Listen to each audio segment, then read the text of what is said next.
O PIB brasileiro cresceu 1,4% no segundo trimestre, o maior salto desde 2020. Só que a pergunta que paira no ar é a seguinte: será que estamos diante de um crescimento econômico realmente sustentável ou apenas mais um voo de galinha? A previsão era de um crescimento de 0,9% e com esse resultado, esse crescimento, alguns bancos já estão revisando para cima as projeções para 2024.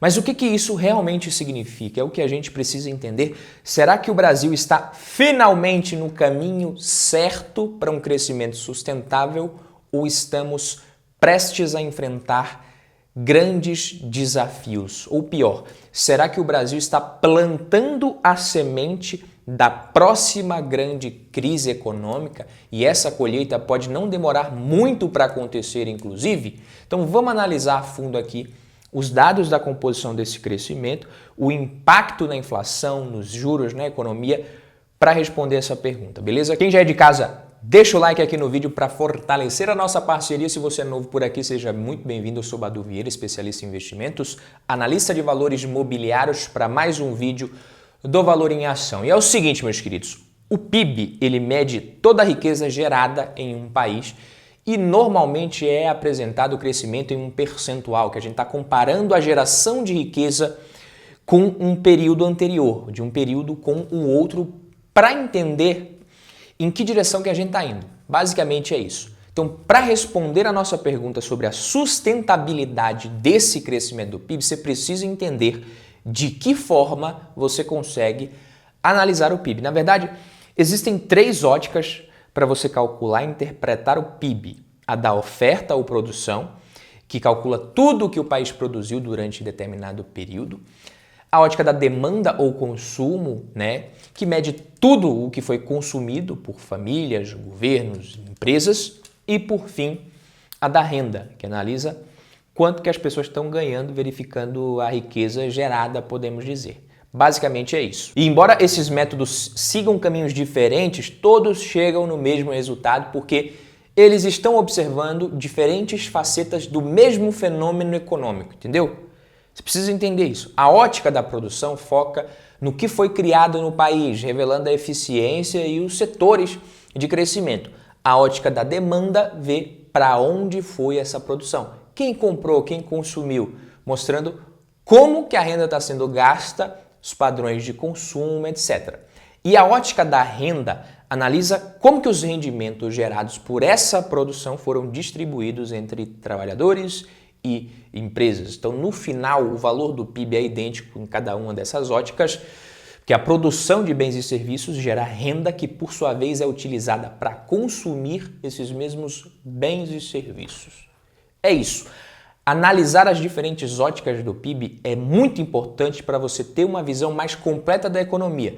Quando você junta essas perspectivas diferentes, você consegue ter uma visão muito mais clara da saúde econômica, além de identificar possíveis desequilíbrios. Então, no fim, isso tudo te dá uma compreensão muito mais precisa de como a economia está realmente indo ali, se é sustentável, se não é, e ninguém consegue te enganar. Olha que legal. Isso é muito importante também. Então, para a nossa análise aqui sobre a sustentabilidade desse PIB, vamos considerar a ótica da oferta e da demanda. Do lado da oferta, você tem três motores que são analisados: indústria, serviços e o setor agro. O Brasil, que normalmente ele é impulsionado pelo agronegócio, dessa vez a gente teve o setor agro ali na contramão, com uma queda de 2,3% frente ao trimestre anterior, e uma redução de 2,9% em relação ao segundo trimestre do ano passado.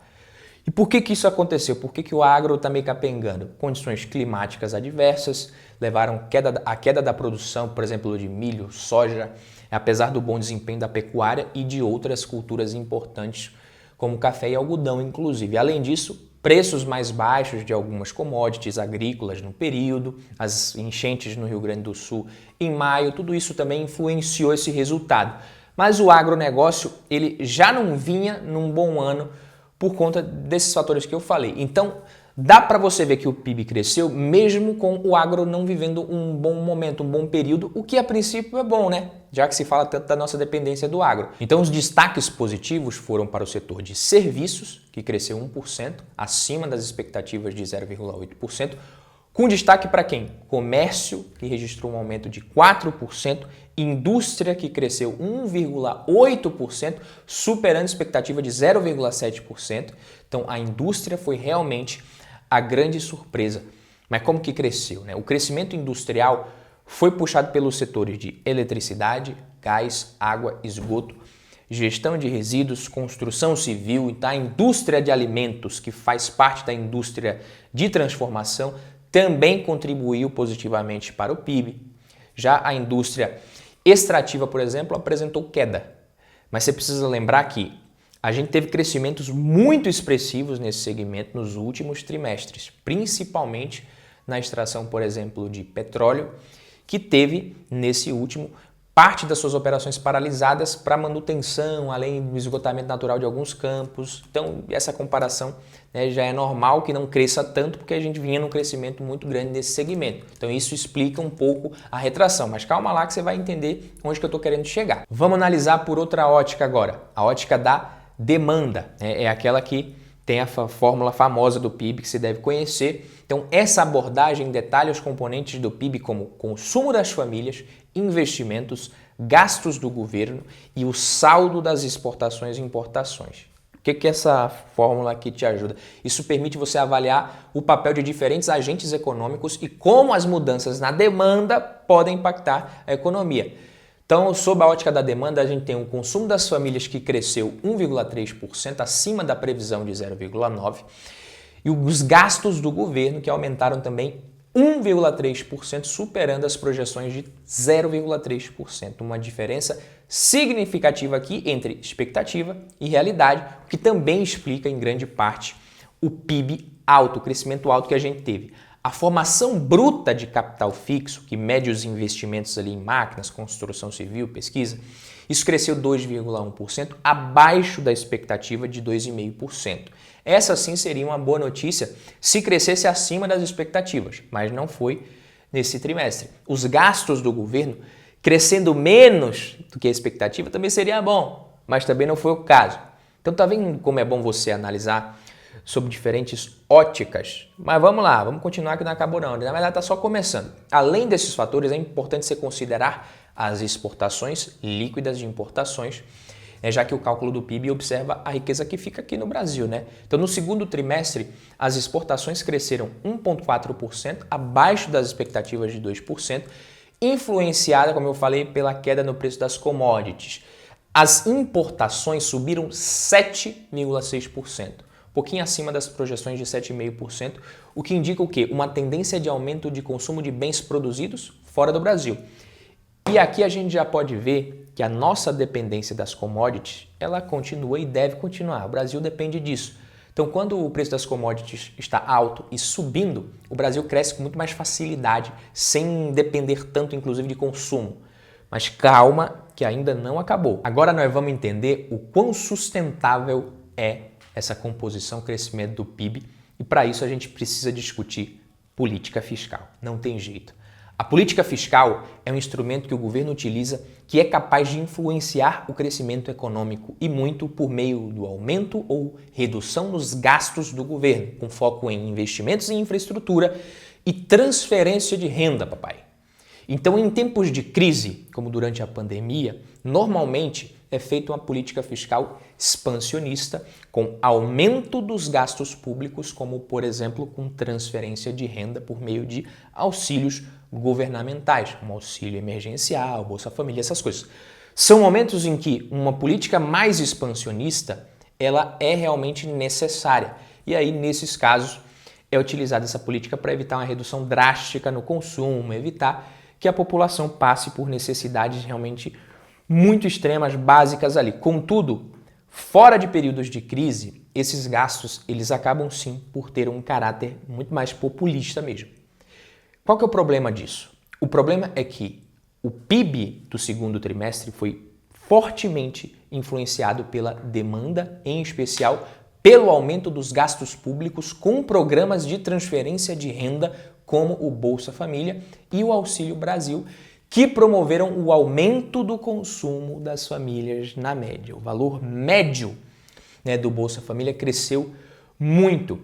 É um consumo que aumenta e uma renda que também cresce sem que ocorra ganhos efetivos de produtividade, já que quem recebe esses auxílios recebe sem produzir para isso, transferência de renda. E aqui eu não quero discutir a proposta desses programas, nem ficar entrando nesse mérito.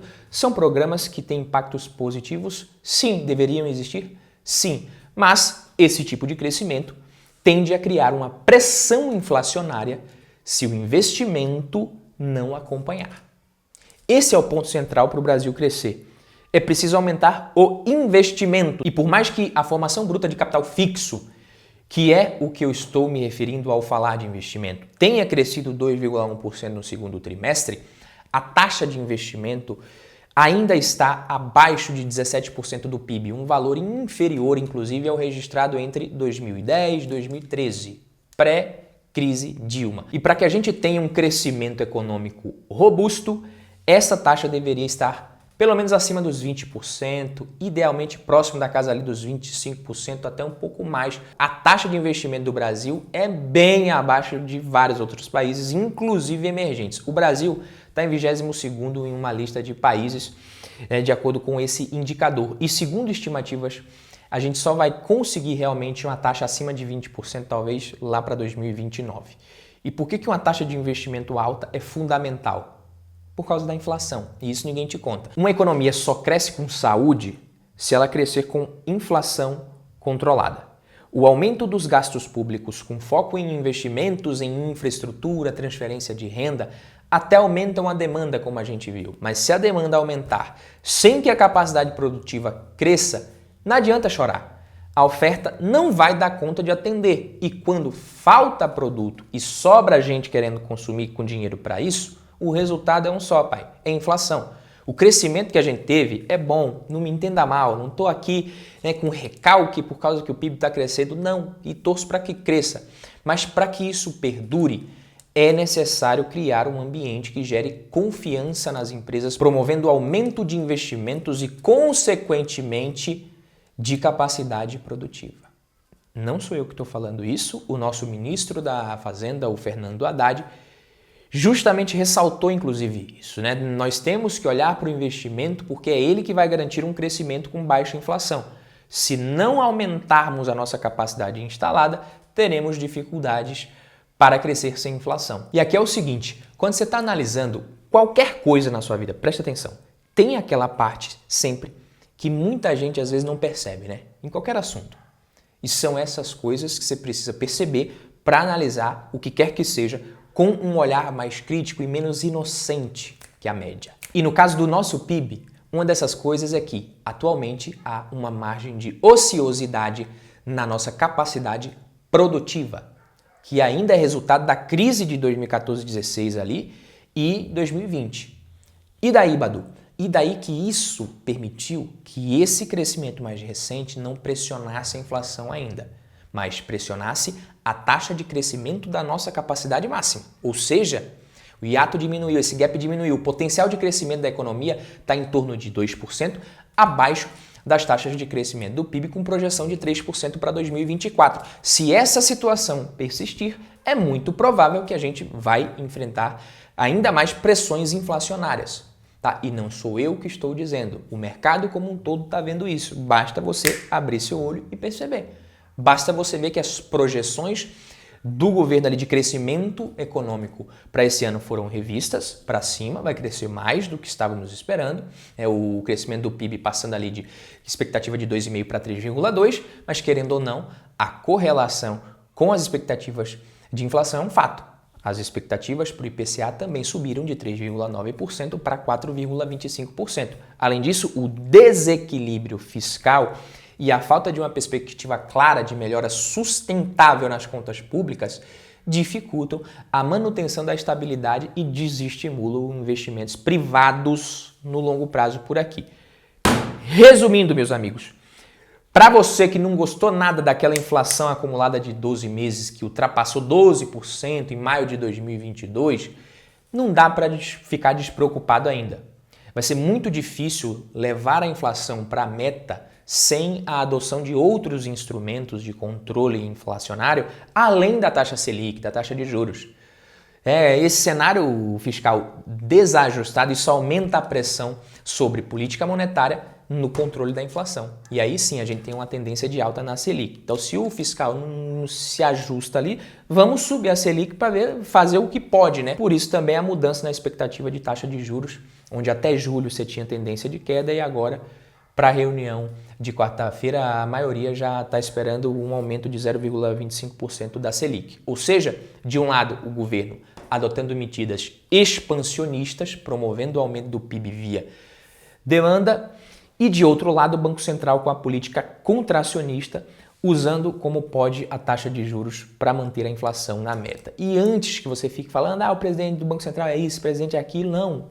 É tudo recentemente ali, tudo decisão unânime, sendo que a gente já tem 4 membros que foram indicados pelo governo atual. Tá? Então, como é que o país pode avançar de forma sustentável se ele é um avião que parece que tem uma turbina apontada para um lado e outra apontada para o outro? Uma querendo avançar e a outra querendo retrair. Não tem como. Então, o que a gente tem agora parece que é, sim, na melhor das hipóteses, mais um voo de galinha. E é bom torcer para que a aterrissagem não seja tão trágica quanto a do governo Dilma II. Porque para alguns economistas, os problemas estruturais que o Brasil enfrenta seguem impedindo o país de manter taxas de crescimento sustentáveis. O crescimento recente é sim de fôlego muito curto, porque é muito necessário ampliar os investimentos e resolver a questão fiscal para que essa galinha possa voar por mais tempo, o que parece algo bem difícil nesse momento. E para você que não entende o que é um voo de galinha em economia, né, eu poderia te explicar assim. Sempre existe o risco de você pressionar a demanda até o limite da capacidade produtiva e aí você gera um crescimento acelerado, mas com um preço inflacionário muito grande, seguido de uma alta na taxa de juros para controlar o que, por consequência, acarreta na queda do crescimento futuro. Se o ciclo econômico fosse até mais suave, com taxas de crescimento menores, mais constantes, sustentáveis, haveria mais previsibilidade, mais confiança. E isso é necessário para aí sim aumentar o investimento da capacidade produtiva. Só que isso não é tão popular para o governo, não é mesmo? Então, enfim, né? A torcida sempre aqui pelo Brasil, pelo povo brasileiro, que o PIB cresça, a gente quer ver o PIB crescendo sim, mais renda, mais qualidade de vida para as pessoas, só que enquanto o governo não olhar mais para o longo prazo e menos para as próximas eleições, e aqui todo o governo, tá? Já que esse crescimento, inclusive, né, de gastos com transferência de renda aumentou, inclusive, muito no último ano do último governo, e a gente sabe para quê. Então, enquanto o governo, os nossos governos não olharem mais para o longo prazo no país, a iniciativa privada também não tende a não se interessar muito pelo nosso longo prazo aqui. E isso torna difícil, né, o objetivo de aumentar os investimentos que o Haddad tanto quer e, consequentemente, alcançar um crescimento sustentável no longo prazo. Esse foi o vídeo de hoje. E se você quiser saber como investir melhor para se proteger desses cenários aí, se inscreve aqui no canal, deixa o like no vídeo e assiste um desses vídeos que está aparecendo aqui do lado para você. Fico por aqui, um abraço, tamo junto.